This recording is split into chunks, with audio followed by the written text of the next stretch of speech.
This broadcast is made possible by the friends and partners of LibertyNetwork.live. We thank you for your support.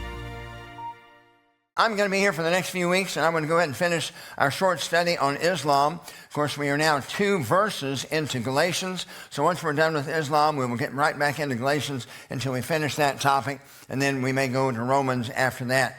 But, of course, we've talked about the history of Islam, and we've talked about the religion of Islam. And then, of course, we've talked about some of the wars between Islam and Christianity through the years. Last year, we talked about the Israel-Palestine debate. And then tonight, we're going to talk about Sharia law. Now, Sharia literally means the path. And it's comprised of 3 things. One is the Quran. Of course, the Quran is 114 chapters. It's not laid out chronologically. That's why it doesn't make sense. In fact, there's a lot of reasons why it doesn't make sense. But it's not laid out from Genesis to Revelation like our Bible is. It's actually put together by length of surah or length of chapter. So over Muhammad's 30 years approximately of his ministry, 23 years of ministry, you can go from day 1 to the last day in back-to-back chapters because they aren't in chronological order. Therefore, it's kind of difficult to follow. But then to that, you also add, what did Muhammad do? There are stories recorded from his life, from his followers, that noted how Muhammad handled certain discussions, certain questions, certain situations. And of course, that is important in determining the right path for a Muslim. And then a consensus of Islamic scholars. If there's not clarity on a particular subject, then you have a consensus of scholars that cast their vote and basically determines what the truth should be. Now, to the Muslim, Muhammad was the perfect Muslim, and his life was an example that was to be followed. For example, early in Muhammad's ministry, which began in 613, his wife was a respected merchant, and his uncle was in charge of that black cube called the Kaaba there in Mecca. And because both of them were very respected and influential people, he was a philosopher that had the protection of his wife and his uncle. Therefore, he spoke freely for roughly 9 years. Now, for those 9 years, he was very gracious and conciliatory in his ministry efforts, as he had to be. He was in the minority. I mean, there weren't a great number of followers with him because his message really didn't make much sense to the Jews, the Christians, or to the Arabs that lived in this area. But so he had no other choice except to be gracious because he did not have the power to use the sword. So at this point in time, he was using the sermon to try to win followers and convince people that he was the true prophet of Allah. He went into his own people, which is the Quraysh tribe, and we talked about this several weeks ago. They came from a pagan culture in Arabia. They literally had 360 different gods, a different god for each day of the lunar year, with the primary deity being the supreme of the pantheon of gods in Arabia, being the moon god. Operated under a number of different names depending upon the time and history. But you look back in biblical history, and there's many references to this god named Sin, S-I-N, which was one of the names for the moon god. Sennacherib, the man I just mentioned a moment ago, who was the king of Assyria, worshiped the moon god. Thence his name reflects that. The wilderness of Sin, Mount Sinai, all of these were honoring of the moon god that was the primary deity, or as the Arabs would say, Al-Ilah, the primary deity of the pantheon of gods there. Well, Muhammad had this new revelation. He said, there is no God but Allah, and I am his prophet. Well, the Quraysh said, no, we don't think so. We don't agree with that message. And he was rejected by his own people. He went to the Jews and said, I am a greater prophet than Moses. And the Jews said, no, we don't buy that either. You're not even Jewish, so we reject you. Went to the Christians, and by the way, these weren't fundamental Christians. Most of these groups that lived in Arabia had some belief that we would not agree with as far as how they treated Jesus. Some believed that he was the Messiah, but didn't believe that he was God incarnate. So we would not line up with them line for line. That's one of the reasons they didn't live in Roman lands, because they were living outside of the reach of Rome, because after the church was established in Rome, their doctrine didn't line up with the church doctrine. But he went to the Christians and said, I'm a greater prophet than Jesus, and the Christians also said no. So the lesson is that for the first 9 years of Muhammad's life, if you follow his example, when you are in an inferior position, then pursue peace through kindness. Multiply, wait until you have the upper hand. Then in 622 was the year 0 on the Muslim calendar. You know, on our calendar we have before Christ and then Anno Domini, after the birth of Christ. On the Muslim calendar, everything revolves around when Muhammad left Mecca and migrated to Medina. That was called year 0 in their calendar. Now, he was either chased out of town, or he was asked to move, or he just voluntarily moved. But from this concept of migrating to gain converts, is how they interpreted the Islamic tradition, also has the idea of migrating from Muslim nations to non-Muslim nations, growing in numbers until you get to a point where you have the upper hand and you can simply topple a country by your numbers or your superior numbers. Now, while he got to Medina, he wound up brokering a peace treaty between two traditional warring Arab tribes, and then they began following him. And when that happened, the quiet, peaceful philosopher now had muscle to add to his tactics, and his strategy changed from that of peace, using the sermon to try to gain converts, to using the sword and superior numbers to force people to submit. And that is the strategy. In fact, that's what Islam means. It means to submit or die. Now, the Quran is not organized chronologically, I said a moment ago, but from longest chapter to shortest chapter. But the important distinction in the Quran is the change from the early message from Mecca with the later message in Medina. And as you see on the screen, out of the 114 chapters, only this line here was what we've been called the later verses. Those that were given in Medina, these all were given during the period of time early in his ministry where he was in Mecca. And let's look at some of them. I talked about how they were very kind and conciliatory. Notice that first one. He's talking to Christians and Jews. And this is a message supposedly from the angel to Muhammad, telling Muhammad that if he has a question about any of the revelations that he's been given, then go ask the Christians and the Jews, and they will help make that clear for you.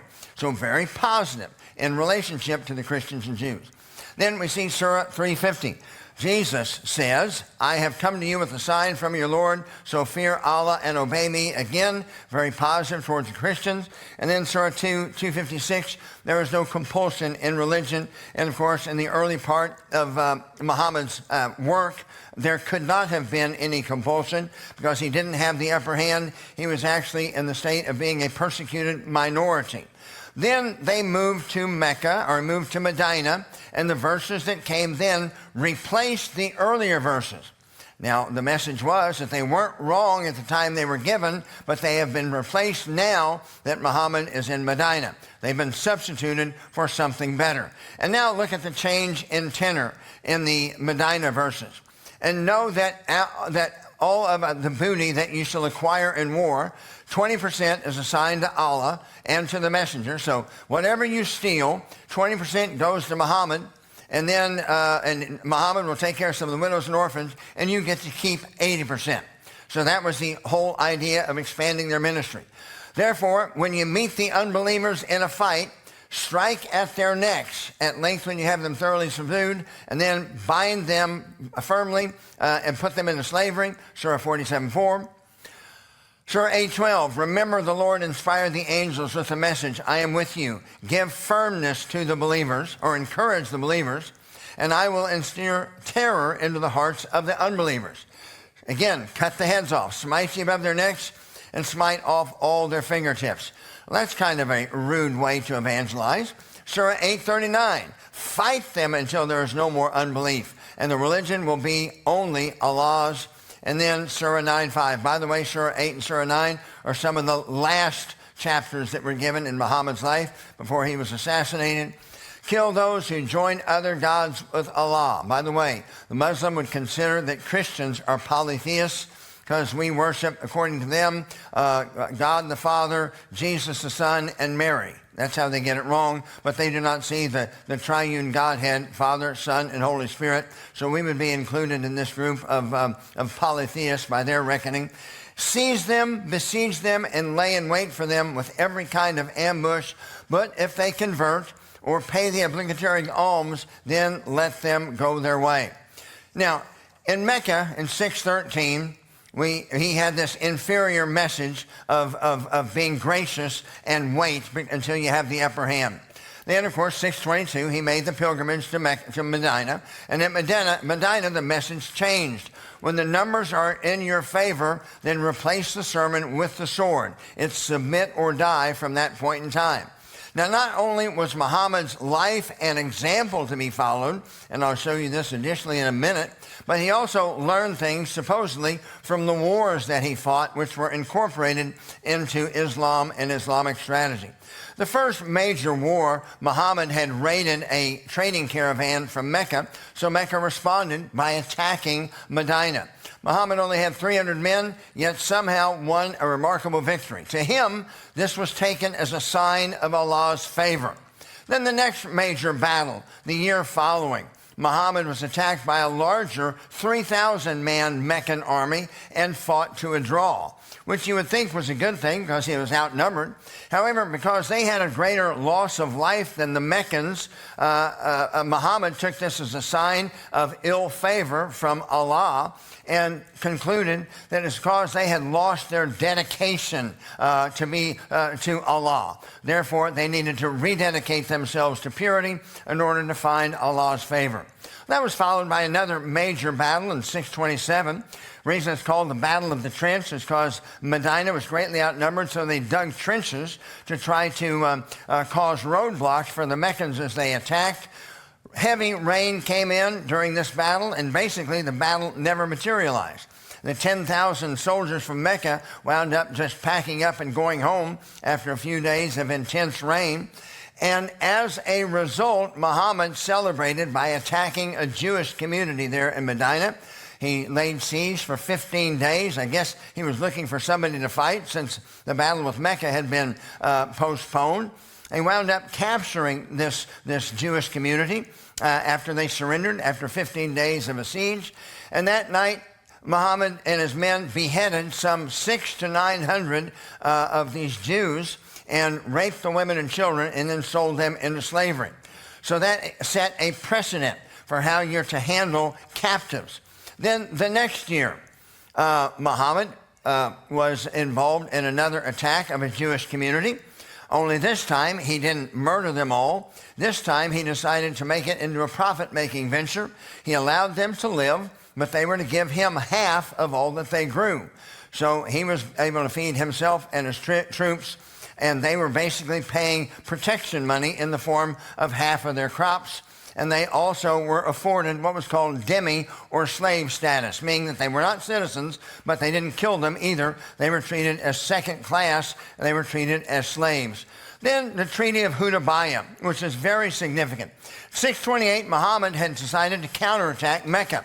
He had 1,400 troops, which wasn't nearly enough. They wound up calling a truce, and he signed a peace treaty between Mecca and Medina, a 10-year peace agreement, which he broke 2 years later and reinvaded Mecca, and this time slaughtered the city and everyone that's in it.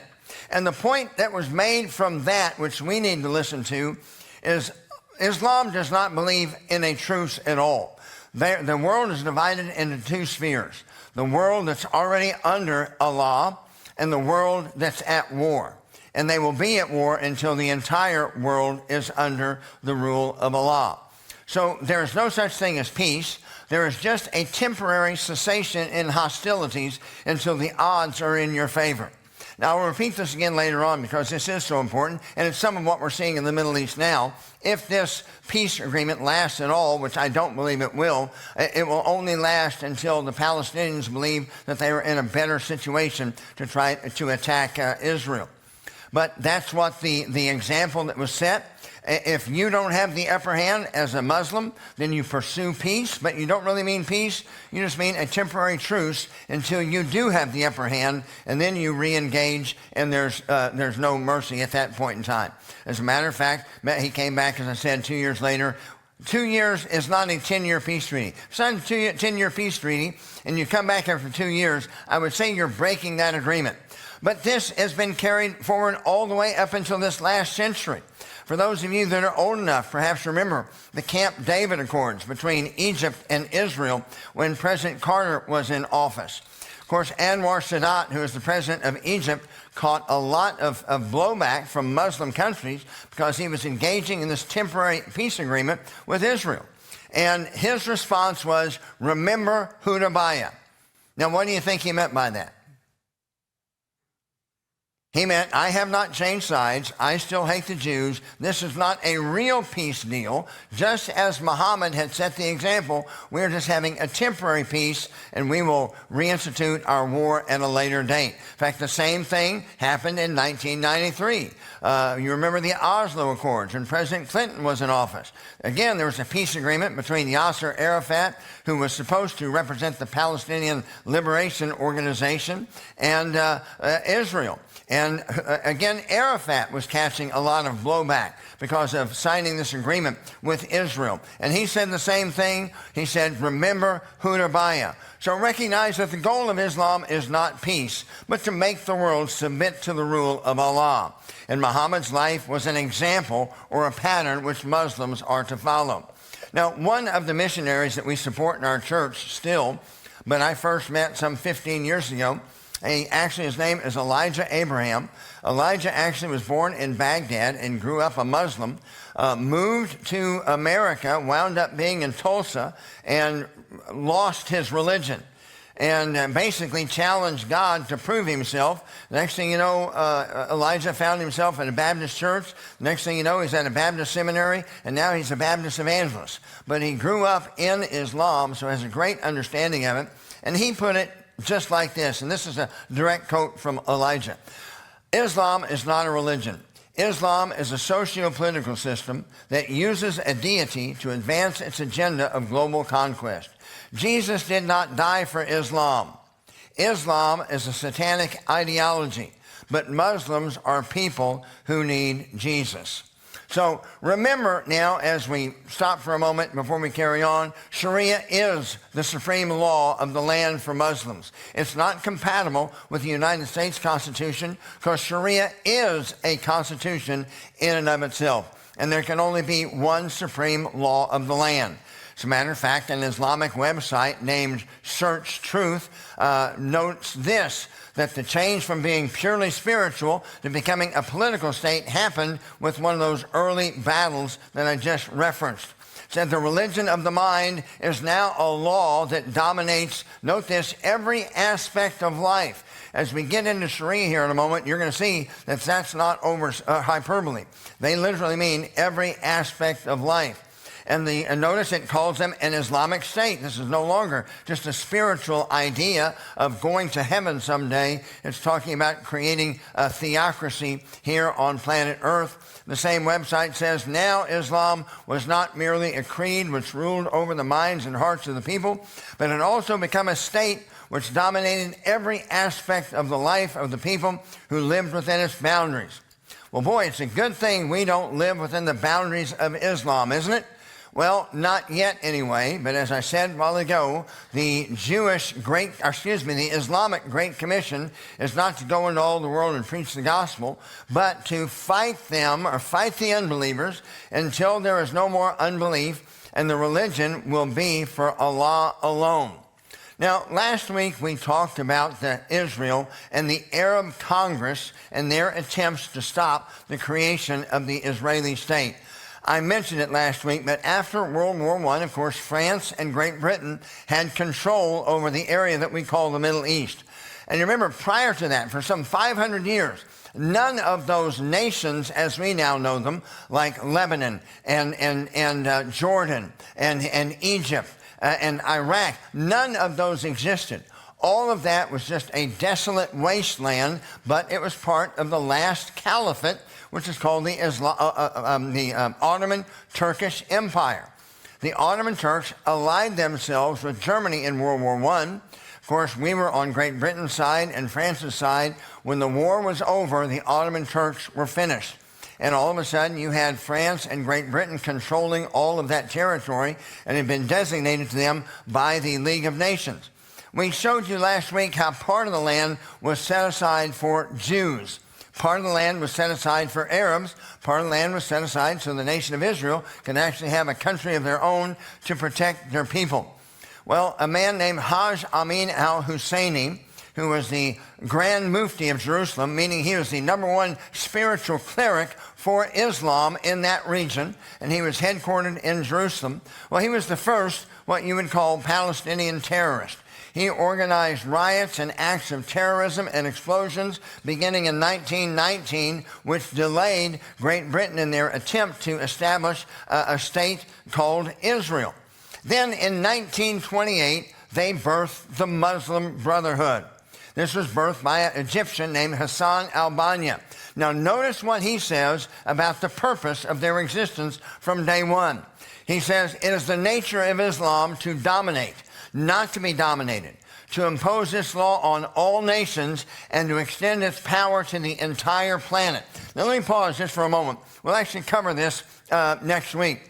But when Joshua was going through his lesson on Islam, maybe 3 weeks ago, you remember in the 1500s, Islam had blown across North Africa and had blown into, they were literally on the doorstep of entering into Europe. They occupied much of Spain up until the time of King Ferdinand and Queen Isabella, and they were making a push to conquer all of Europe and drive Christianity into the ocean. Then all of a sudden you see things begin to go the other direction. And Islam, rather than expanding for the next 400 years, they're shrinking and shrinking and shrinking all the way up until World War I, the Ottoman Turks, and then their defeat after World War I. And the Muslim is asking, what in the world is going on here? It's kind of like what we've talked about before in the ancient view of their country's gods. The stronger a god was, and I mean little g, I'm not talking about the God, I'm talking about pagan gods. The stronger the god of Babylon was, then Babylon would be conquering other nations. The strength of the god was demonstrated through the military prowess and strength of a nation. And that has just been the logic that has been from day one with humanity when we make our own gods. So this was mind-blowing. How could the Muslims, we're the only ones that have this right. You know, in the year 1500, it looks like we were going to conquer the world. Now here it is 400 years later, and the caliphate's been wiped out. What in the world is going on? Well, go back to that battle I was telling you about a moment ago with Muhammad. They believed that they had lost their devotion. They had lost their dedication. They'd gotten lazy. So the purpose of the Muslim Brotherhood was to reignite their passion and refocus them, and this is their focus. Not a spiritual revival, but to conquer the planet. As a matter of fact, the Constitution of the Muslim Brotherhood states in Article 8, Allah is its goal, the Prophet its model or example, as I've shared with you repeatedly. He was the example for them to follow. The Quran, its constitution, and jihad is its path, and death for the case of Allah is its most sublime belief. Well, that was 1828, Pastor. Certainly they don't still think that way, do they? Well, yes, they can, and they do still think that way. This quote was from Muhammad Akif, just 20 years ago. He was the international head of the Muslim Brotherhood in 2005. He made this statement: the Muslim Brotherhood is a global movement whose members cooperate with each other. Now notice that, members of the Muslim Brotherhood, different organizations that work together towards global conquest on the same religious worldview, the spread of Islam until it rules the world. Next week, we're going to look at a number of these organizations that are operating now in the United States of America. And we will see their own documentation that was confiscated by the FBI back in the early 2000s, between 2000 and 2010, which confirms their purpose and their strategy for being here in North America. Well, in 1998, and by the way, one of these organizations is called the Council of American Islamic Relations. Have any of you heard of CAIR? Okay, very good. Well, in 1998, the president of CAIR was a man named Omar Ahmad. And he was quoted in giving a speech in the San Ramon Valley Herald, and he made this statement: Muslims in America are not to assimilate to American society. So they're not coming here to become American, but instead they're here to deliver Allah's message. Islam isn't in America to be equal with any other faith, but to become dominant. The Quran should be the highest authority in America, and Islam the only accepted religion on earth. Now, as I said, next week we'll get into some of the details of some of these organizations that have been proven to be affiliated with the Muslim Brotherhood, proven to be affiliated with Hamas, that should not be operating on our shores. They are terrorist groups with known terrorist ties, and hopefully with this president, he'll put his foot down and we'll shut them down. In 2010, there was a New York City imam named Faisal Abdul Rauf that proposed building an Islamic center near Ground Zero. Well, that didn't go over very well. Of course, there was a firestorm for a while, and it was in the media. I don't know if you remember that or not, but he made this statement.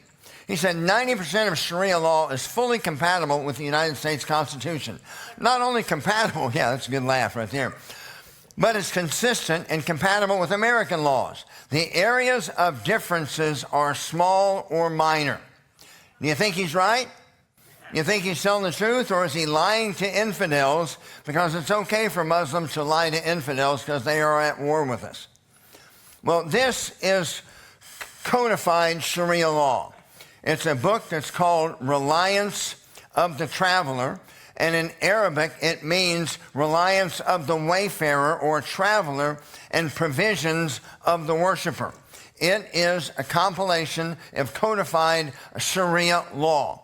If you look at the front pages, you'll find that it was endorsed by the chief imam of Damascus. It was endorsed by the mufti, or the leading cleric of the Jordanian Armed Forces. It was endorsed by the International Institute of Islamic Thought, which would cover the United States of America in its jurisdiction, and also verified or certified by Al-Azhar University in Cairo.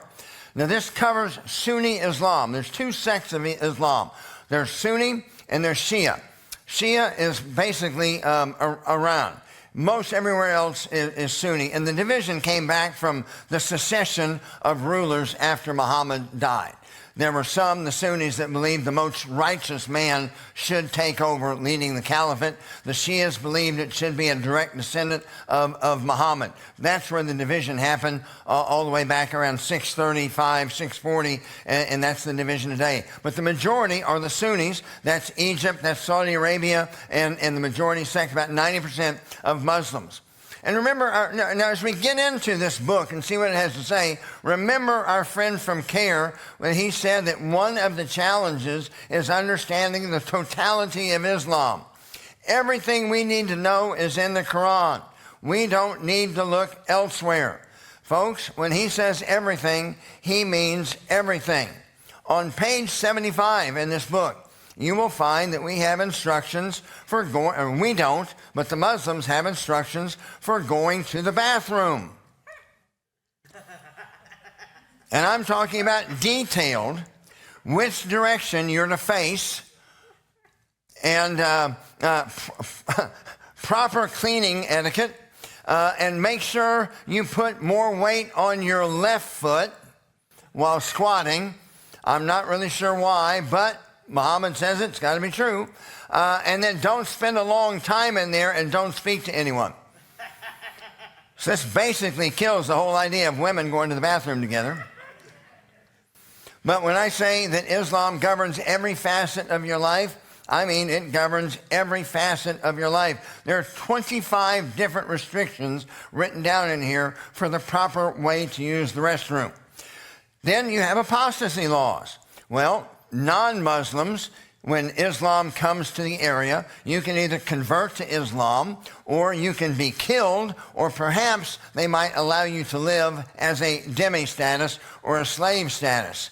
But it was the death penalty if you were a Muslim and you decided to abandon Islam without question. So what about apostasy laws here in this book of Sharia law? Well, it says the first two sections, when a person who has reached puberty and is sane voluntarily and voluntarily apostatizes from Islam, then he deserves to be killed.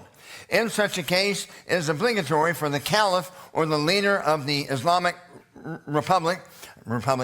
Islamic rule, to ask him to repent and return to Islam. If he does, it is accepted from him, but if it is refused, he is immediately killed.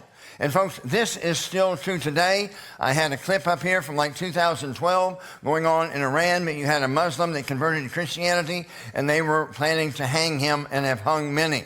What about slander? Well, living in America, we define slander as saying something about someone that is not true, lying about someone. But Islam defines it differently. Islam defines slander as saying something negative or hurtful, even if it is true.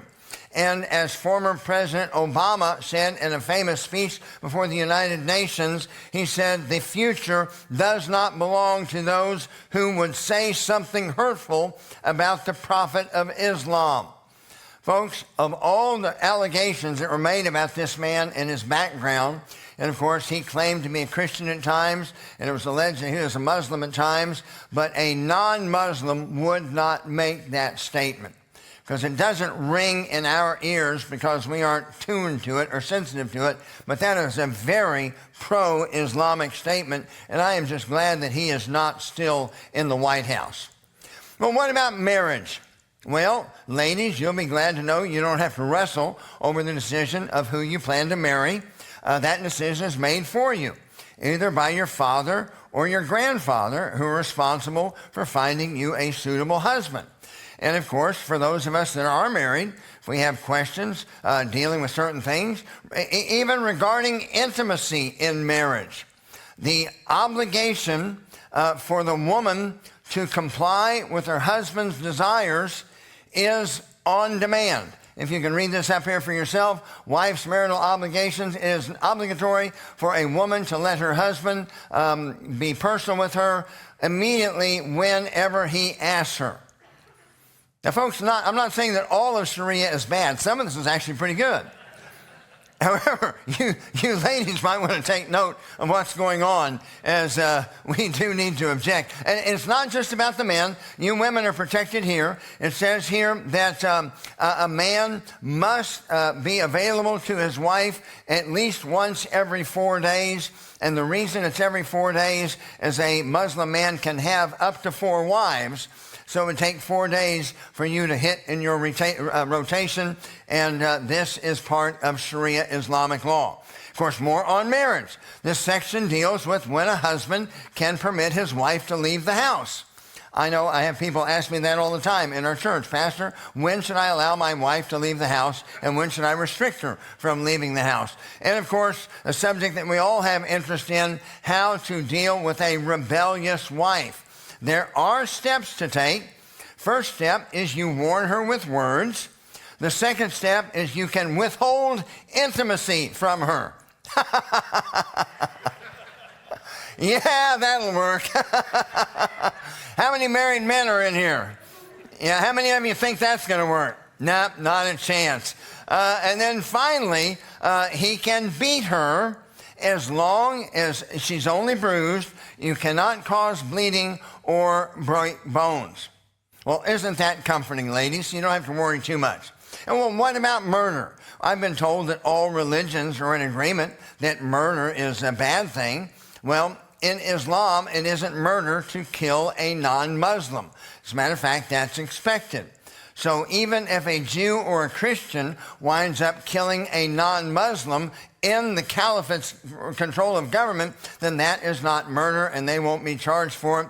Also, honor killings are not murder. If you have a child that brings some sort of disgrace to the family name, you're obligated to kill that child. As a matter of fact, you notice the last statement in there, the last paragraph in there, there may be times where the husband has to kill his wife because she has dishonored the family name and situation. And that also is not considered murder.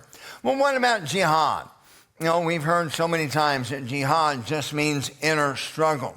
However, this book of Sharia defines jihad as when the caliph, or we would say king or ruler, makes war upon the Jews and Christians and Zoroastrians until they become Muslim or pay the non-Muslim poll tax. That was that jizya payment we talked about a while ago. And then it quotes Quran 9:29 or Surah 9:29, fight those who do not believe in Allah and the last day, and who forbid not what Allah and his messenger have forbidden, and do not practice the religion of truth. Well, what about peace treaties? Well, as we're listening to negotiations of peace in the Middle East, Sharia says, as I said a few minutes ago, that when the Muslim has the upper hand, he is not to pursue peace. He is to keep on fighting and win while he has the opportunity and the upper hand. However, if Islam is weak, then you can pursue a peace treaty for up to 10 years. I wonder why they chose that number. Well, it's because of Muhammad's life, because that was the length of time that he had made in a peace treaty between Medina and Mecca. And again, his life is the perfect example because he was the perfect ideal Muslim. Just as Muhammad did at Hudaybiyah, a Muslim country can do now. When the odds are in your favor, you fight. When the odds aren't in your favor, then you pursue peace, not because you really want peace, but you want to fool your enemy into not fighting until you can gain the upper hand. And remember what I showed you just a little while ago. Yasser Arafat and Anwar Sadat. This is back in 1978 and 1993. So that's not all that long ago. Both of these men literally claimed Hudaybiyah so their own followers wouldn't assassinate them. Matter of fact, that didn't work. Anwar Sadat wound up being assassinated about 3 years later anyway. So ladies and gentlemen, this is, we have lying in here too. Is lying ever acceptable? Well, according to Sharia, speaking is a means to achieve objectives. If a praiseworthy aim is attainable through both telling the truth and lying, then you shouldn't lie because there's no need for it. But when it's possible to achieve such an aim by lying, but not by telling the truth, then it's permissible to lie if attaining the goal is permissible, and obligatory to lie if the goal is obligatory. So it's not that they want to lie to us sometimes, they're obliged to lie to us. Whether the purpose is war, settling a disagreement, or gaining the sympathy of a victim legally entitled to retaliate against one so that he will forbear to do so, it is not unlawful to lie when these aims can only be attained by lying. Now, folks, this is Sharia. Now, there are 85, I looked this up today to make sure it was still accurate. There are 85 Sharia courts operating in the United Kingdom. As a matter of fact, the mayor of London is a Muslim. And we have seen what's happened in France with no-go zones. We've seen what's happening in the Norwegian countries, as the vast majority of people are not blonde-haired, blue-eyed Norwegians. They're actually named Muhammad and Jamal and other such names, as there's been such a migration of Muslims settling those European countries, not assimilating. They're not moving there to become Dutch. They're not moving there to become French. They're moving there to settle and stake a claim and multiply their numbers until they gain the upper hand. That is one reason that 4 wives is encouraged in Islam, because you can multiply faster. And that's exactly what they're doing. While the American population has flatlined and even beginning to decline because we're not reproducing enough, it's said that every couple must produce 2.2 children in order to grow a population. I understand how you get the 2 children, but I'm not sure how you get the 0.2 children. But we'll leave that discussion for another day. But they're moving to America and multiplying. And we're seeing them become more and more emboldened. You know, what's gone on in Michigan, what's gone on in the Dearborn area has been happening for decades. And they are literally taking control. Now, here's what's amazing. You're talking about what's a disgrace for the church today. When you look at the church in the United States, we still have some 60+% of people identify as being Christian in the United States. But you don't see much evidence of Christianity, or at least you haven't until the last year. Now you're starting to see some signs of life. But that's with 60% of the population claiming to be Christian and having a country that was built on a biblical foundation. Yet still, it's almost invisible to see the effect of Christianity in our culture. Yet, as I said, the United Kingdom has 85 Sharia courts. You know what the population is, the Muslim population is in the United Kingdom? Take a guess. Somebody throw out a number. How many? What percentage of the population do you think? How much?